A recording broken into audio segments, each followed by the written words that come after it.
Pemirsa, polisi mengungkap praktik pornografi jaringan internasional yang melibatkan anak-anak Indonesia yang masih berada di bawah umur. 5 orang ditangkap dalam pengungkapan kasus ini. Satuan Reserse Kriminal Polresta Bandara Soekarno-Hatta yang bekerja sama dengan Biro Investasi Federal Amerika Serikat atau FBI berhasil mengungkap praktik pembuatan dan penjualan konten pornografi yang melibatkan anak-anak di bawah umur. Petugas menangkap 5 orang tersangka yang masing-masing berinisial HS, MA, AH, KR, dan NZ. Sementara para korbannya merupakan anak laki-laki di bawah umur yang masih berusia 12 hingga 16 tahun. Konten pornografi yang diproduksi tersebut dijual oleh pelaku hingga ke mancanegara dengan harga 50 hingga 100 dolar Amerika per kontennya melalui aplikasi Telegram. Para tersangka sudah memproduksi konten pornografi hingga ribuan dan sudah disebarluaskan ke mancanegara. Dan untuk mempertanggungjawabkan perbuatannya, kelima tersangka dijerat pasal berlapis tentang perlindungan anak, tentang pornografi, Undang-Undang ITE, serta perdagangan manusia dengan ancaman hukuman pidana penjara 15 tahun. Pemirsa, untuk membahas lebih lanjut, kita terhubung dengan Kombes Pol Roberto Pasaribu, Kapolresta Bandara Soekarno-Hatta melalui sambungan Zoom. Selamat siang, Pak Roberto. Selamat siang, Pak Jason. Selamat siang seluruh pemirsa Metro TV. Terima kasih telah bergabung di Metro Siang, Pak Roberto. Kami ingin konfirmasi, berarti sudah berapa banyak anak di bawah umur yang terlibat atau menjadi korban dalam kasus konten pornografi ini? Baik, kami jadi jelaskan terlebih dahulu latar belakangnya. Jadi sekitar bulan Agustus tahun 2023, kebetulan kami memang merupakan tergabung di dalam satuan tugas dari kejahatan atau kekerasan anak secara online yang diinisiasi oleh FBI, Federal Bureau Investigation Amerika. Itu mengirimkan informasi bahwa adanya dokumen elektronik yang memiliki muatan pornografi atau melanggar kesusilaan, di mana diduga anak-anak di bawah umur yang ada kaitannya dengan anak-anak dari Indonesia.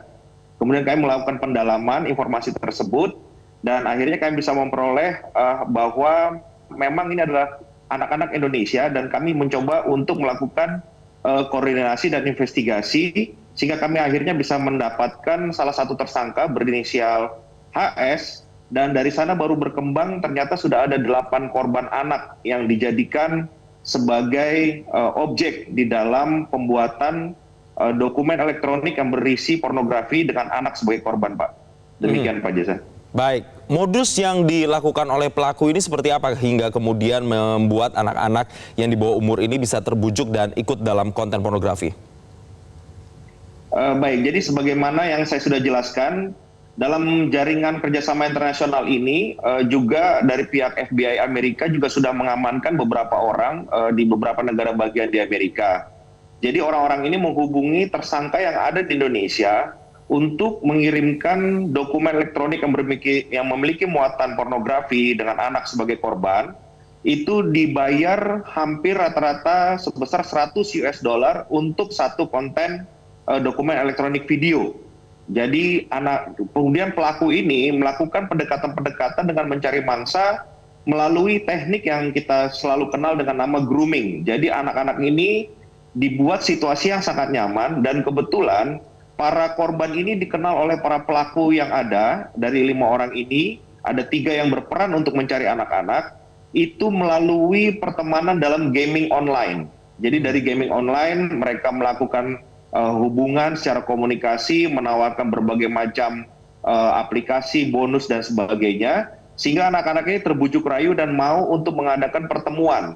Dan juga ada salah satu pelaku yang sampai menjalin hubungan dengan keluarga korban. Jadi membuat mereka betul-betul percaya, sampai dengan anak-anak ini kemudian dibawa ke salah satu penginapan untuk dilakukan pembuatan dokumen elektronik yang berisi video mengenai anak sebagai korban. Demikian, Pak. Pak Roberto, dari kelima tersangka yang sudah diamankan ini, apakah kelima-limanya ini juga melakukan kekerasan seksual terhadap semua korban di bawah umur atau hanya untuk melibatkan mereka dalam konten pornografinya saja? Jadi ini mereka melakukan hubungan seksual terhadap anak-anak ini kemudian divideokan, tetapi dari 5 tersangka ini ada 3 yang melakukan langsung ke dalam perbuatan ini, Pak. Demikian, Pak. Baik, ada 3 begitu. Apakah kemungkinan ada juga pelaku-pelaku lain yang saat ini masih diinvestigasi atau masih dicari, Pak?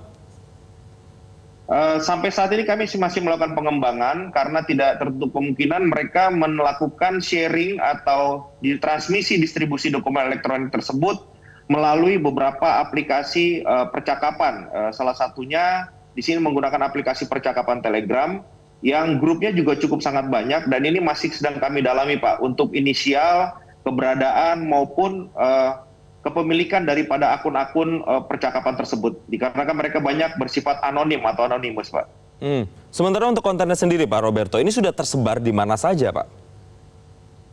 Saat ini mereka menyebarnya hanya masih melalui jejaring percakapan, tetapi kami juga sudah meminta bantuan daripada Kominfo untuk melakukan beberapa kanalisasi dan proses take down untuk terhadap konten-konten tersebut, sehingga kami untuk menjamin bahwa konten-konten tersebut tidak untuk tersebar di kemudian hari lagi. Baik, sudah berapa lama Pak para tersangka ini melakukan konten pornografi Kegiatan atau menyebarkannya ini dan kemudian menjualnya Pak? Berdasarkan keterangan yang kami dapatkan, mereka saat ini baru melakukannya sejak tahun 2022. Jadi 2022, kemudian 2023 dilakukan penangkapan oleh kami Pak. Oke, lalu bagaimana dengan kondisi? Saat ini prosesnya sedang menuju kepada persidangan, Pak. Baik, lalu bagaimana dengan kondisi ke-8 anak ini, Pak, yang jadi korban saat ini, Pak? Kami untuk ke-8 orang anak ini, kami sudah melibatkan dari lembaga terkait, dalam hal ini Dinas Perlindungan dan Perempuan dan Anak, dari Kota Tangerang maupun juga dari Jakarta Barat. Kemudian kami juga melibatkan beberapa keluarga mereka juga, dan kami juga meminta bantuan dari pihak lingkungan juga, Pak, untuk anak-anak ini bisa mendapatkan penanganan terhadap trauma psikologis yang dihadapinya. Iya, dampak yang dirasakan oleh anak-anak ini selain dampak kekerasan secara fisik atau dampak kekerasan seksualnya, Pak, bagaimana dengan dampak psikisnya yang tadi Bapak singgung tadi? Adakah mereka yang mengalami traumatis berat atau seperti apa dan butuh pendampingan? Saat ini masih tetap dilaksanakan pendampingan, Pak, dari para petugas dan ahli psikolog yang sudah ditunjuk, dan kami meminta bantuan dari Kementerian PPA, Pak. Baik, lalu bagaimana dengan para tersangka ini Pak, ancaman hukuman yang kemudian bisa didapatkan atau diganjar oleh para tersangka ini? Pasal yang kami kenakan pasal berlapis, jadi untuk semua para tersangka saat ini diancam rata-rata akan mendapatkan hukuman yang jelas di atas 5 tahun Pak, untuk perbuatan yang nanti terbukti di persidangan. Proses persidangan masih akan berlangsung Pak. Baik, kita akan tunggu bagaimana nanti hasil proses persidangan dan ganjaran hukuman yang berpotensi dikenakan terhadap para tersangka. Terima kasih Pak Roberto Pasaribu, Kapolresta Bandara Soekarno-Hatta telah memberikan konfirmasinya bersama kami di Metro Siang. Jelajahi cara baru mendapatkan informasi. Download Metro TV Extend sekarang.